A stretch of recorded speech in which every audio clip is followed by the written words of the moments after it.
Welcome সবাইকে মৌলিক পর্যায়ের সেকেন্ড পার্টে। আমরা প্রথম পার্টে মোটামুটি অনেক কিছুই কভার করে ফেলছি মৌলিক পর্যায় নিয়ে।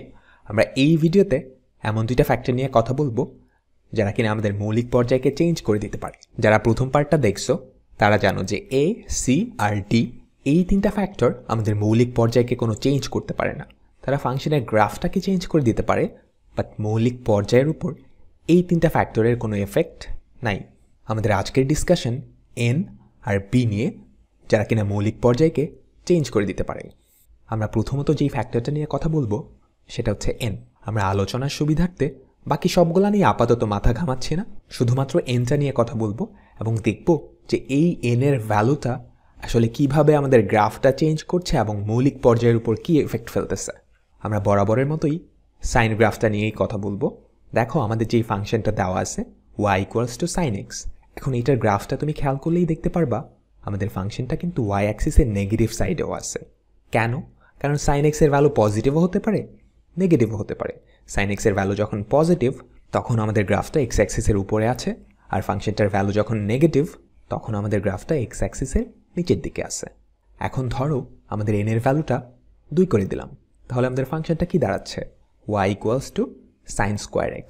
এখন sin square x এইটার ভ্যালু কি কোনোদিনও নেগেটিভ হবে? sin x এর ভ্যালু নেগেটিভ হতে পারে, বাট তুমি যখন সেটাকে স্কোয়ার করবা সেটা কিন্তু আবার পজিটিভ হয়ে যাবে। সো আমাদের ফাংশনের গ্রাফটা কি হবে বলতে পারবা? যেই পার্টটুকু x অ্যাক্সিসের নিচের দিকে ছিল তারা কিন্তু ফ্লিপ করবে, অর্থাৎ তারা x অ্যাক্সিসের উপরের দিকে উঠে আসবে। এখন একটু খেয়াল করে দেখো তো, এবার কিন্তু আমাদের মৌলিক পর্যায়ে চেঞ্জ হয়ে যাবে। কেন চেঞ্জ হবে? কারণ ক্ষুদ্রতম যেই অংশ পরপর আমাদের ফাংশনটা রিপিট করছিল সেটা কিন্তু চেঞ্জ হয়ে গেছে, তাই না? এবার আমাদের মৌলিক পর্যায়ে 2π থেকে কমে কত হয়ে যাবে? পাই হয়ে যাবে, কারণ পাই ঘর পরপরে কিন্তু আমাদের ফাংশনটা রিপিট করছে। এখন তুমি n এর জায়গায় যদি 2 না দিয়ে যে কোনো জোড় সংখ্যা অর্থাৎ ইভেন নাম্বার দিতা তাহলেও কিন্তু সেম কাহিনী হতো।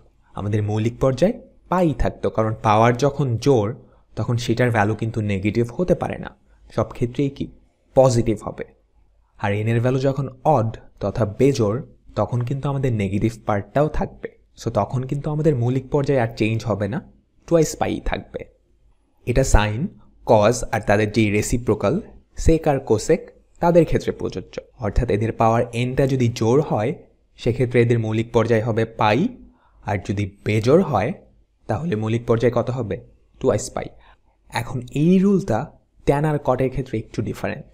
এটা অলরেডি আমরা জেনে আসছি যে ট্যান আর কট এদের মৌলিক পর্যায় কিন্তু এমনিই পাই, মাথায় বেজোড় থাকলেও কিন্তু পাই। এখন তুমি যদি এদের পাওয়ার জোর করে দাও তাহলে ফাংশনটার পরিবর্তন ঠিকই আসবে। যেই পার্টটুকু নেগেটিভ তথা এক্স অ্যাক্সিসের নিচে ছিল সেটা আমাদের এক্স অ্যাক্সিসের উপরে চলে আসবে, বাট ক্ষুদ্রতম যেই অংশ পরপর আমাদের ফাংশনটা রিপিট হচ্ছিল সেটা কিন্তু কমবে না, বাড়বেও না। অর্থাৎ ট্যান এক্স বা কট এক্স এর পাওয়ার যেটাই হোক না কেন, জোর হোক বেজোড় হোক যেটাই হোক না কেন, এর মৌলিক পর্যায় সবসময়ই কত? পাই।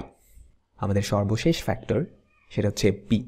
এই বি এর ভ্যালুটা চেঞ্জ হওয়ার সাথে সাথে আমাদের ফাংশনটার গ্রাফ তো চেঞ্জ হবেই, সাথে সাথে মৌলিক পর্যায়টাও চেঞ্জ হয়ে যাবে। সেটা বোঝার আগে আমরা আগে একটু দেখে নেই যে ফাংশনটার গ্রাফটা কী শেপ হয়। আগের মতোই আমাদের y = sin x ফাংশন। এখন আমি যেটা করব, sin x এ x এর জায়গায় 2x দিয়ে রিপ্লেস করে দেব, তাহলে আমাদের যে গ্রাফটা আসলো সেটা একটু খেয়াল করো তো। sin 2x এর গ্রাফটা কিন্তু sin x এর গ্রাফ থেকে চেপে গেছে, তাই না? সংকুচিত হয়ে গেছে। এখন এই যে চেপে গেল, কেন চেপে গেল, কেনই বা সংকুচিত হলো? একটু খেয়াল করো তো, y = sin 2x।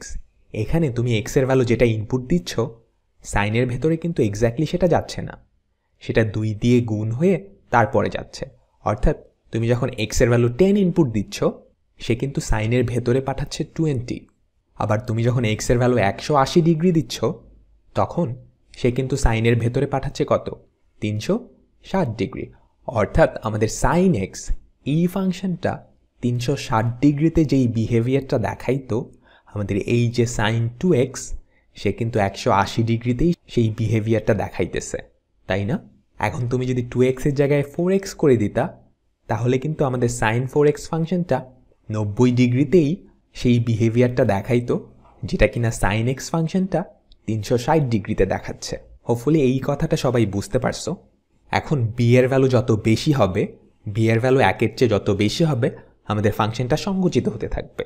আর সংকুচিত হওয়া মানে কিন্তু আমাদের মৌলিক পর্যায়ের ভ্যালুটা কমতে থাকবে, তাই না?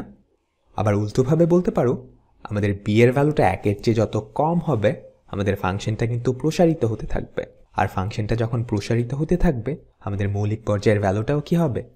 বাড়তে থাকবে। তো এই ফ্যাক্টরটার সামারি হচ্ছে, কোন একটা ফাংশন এফ অফ এক্স, এই ফাংশনটার মৌলিক পর্যায় যদি পি হয়, তাহলে ওই এক্সটাকে তুমি যদি বি এক্স দিয়ে রিপ্লেস করো, তাহলে সেই ফাংশনটার মৌলিক পর্যায় কত হবে? P divided by B. খেয়াল করো, বি এর ভ্যালু যত বাড়বে, আমাদের মৌলিক পর্যায়টা কি তত কমবে, কারণ ফাংশনটা আসলে সংকুচিত হতে থাকবে। আবার উল্টোভাবে বি এর ভ্যালু যত কমবে, ফাংশনটা তত বেশি প্রসারিত হতে থাকবে এক্স অক্ষ বরাবর অবশ্যই, এবং মৌলিক পর্যায়টাও কি হবে? বাড়তে থাকবে। আমরা ছোট্ট একটা এক্সাম্পল করব। এই ফাংশনটার দিকে একটু খেয়াল করো।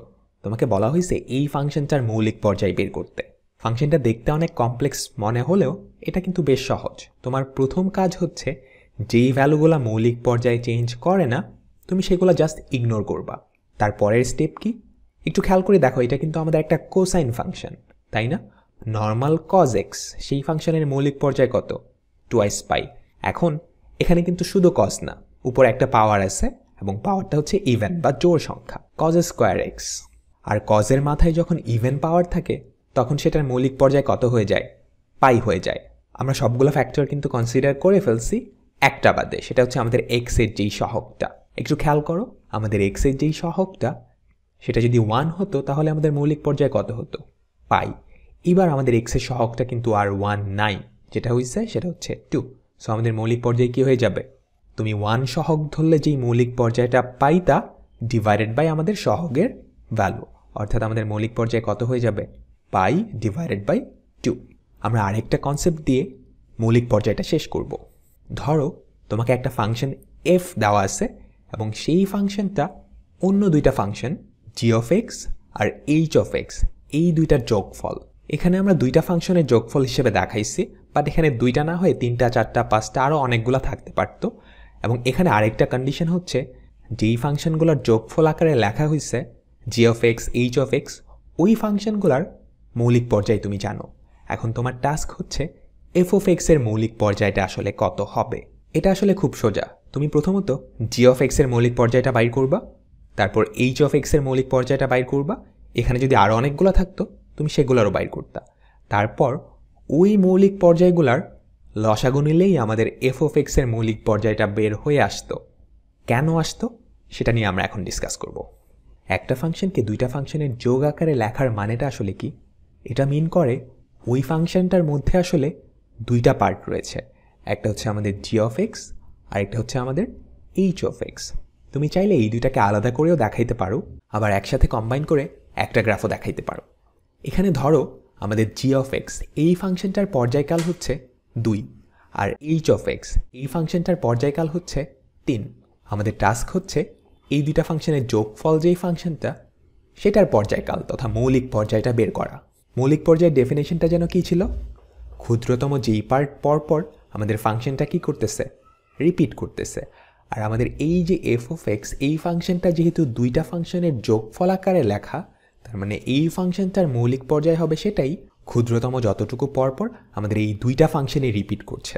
এখন খেয়াল করো তো, জি অফ এক্সের মৌলিক পর্যায় যেহেতু 2, এটা কিন্তু 2 ঘর, 4 ঘর, 6 ঘর, 8 ঘর এতটুকু পরপর সে রিপিট করতে থাকবে, তাই না? আর এইচ অফ এক্স ফাংশনের মৌলিক পর্যায় যেহেতু 3, এটা 3 ঘর, 6 ঘর, 9 ঘর এতটুকু পরপর রিপিট করতে থাকবে, তাই তো? এখন খেয়াল করো তো, 6 ঘর পরে কিন্তু আমাদের দুইটা ফাংশনই একসাথে রিপিট করতেছে, আর এটাই কিন্তু ক্ষুদ্রতম। তুমি যদি একটু চিন্তা করো তাহলে বুঝতে পারবা 12 ঘর পরে পরেও কিন্তু আমাদের এই দুইটা ফাংশনের যোগফল রিপিট করতেছে, বাট সেটা ক্ষুদ্রতম না। ক্ষুদ্রতম 6 ঘর পরপর আমাদের এই দুইটা ফাংশন রিপিট করতেছে। দ্যাট মিনস আমাদের এই যে ফাংশনটা এফ অফ এক্স, তার মৌলিক পর্যায় কত? 6। এখন 6টা আসলে কি একটু খেয়াল করো তো। 6 কিন্তু 2-এর গুণিতক, কারণ 2-এর গুণিতক না হলে কিন্তু আমাদের প্রথম ফাংশনটা সেই ঘরে গিয়ে রিপিট করতো না। আবার 6 কিন্তু 3-এরও গুণিতক। আরও একটা কন্ডিশন আছে, সেটা হচ্ছে 2 এর গুণিতক আর 3 এর গুণিতক হলেই হবে না, তাদের গুণিতকদের মধ্যে যেটা সবচেয়ে ছোট অর্থাৎ লঘিষ্ঠ। সো আমরা বলতে পারি না লঘিষ্ঠ সাধারণ গুণিতক বা লসাগু, অর্থাৎ আমাদের 6 হচ্ছে 2 আর 3 এর লসাগু। সো আমরা এইভাবে কনক্লুড করতে পারি যে কোনো একটা ফাংশনকে যদি কয়েকটা ফাংশনের যোগফল আকারে লেখা হয়, তাহলে ওই ফাংশনটার মৌলিক পর্যায় বের করার জন্য আমাদের যেটা করতে হবে, যেই ফাংশনগুলোর যোগফল আকারে লেখা হয়েছে তাদের সবগুলার আলাদা আলাদাভাবে মৌলিক পর্যায় বের করতে হবে।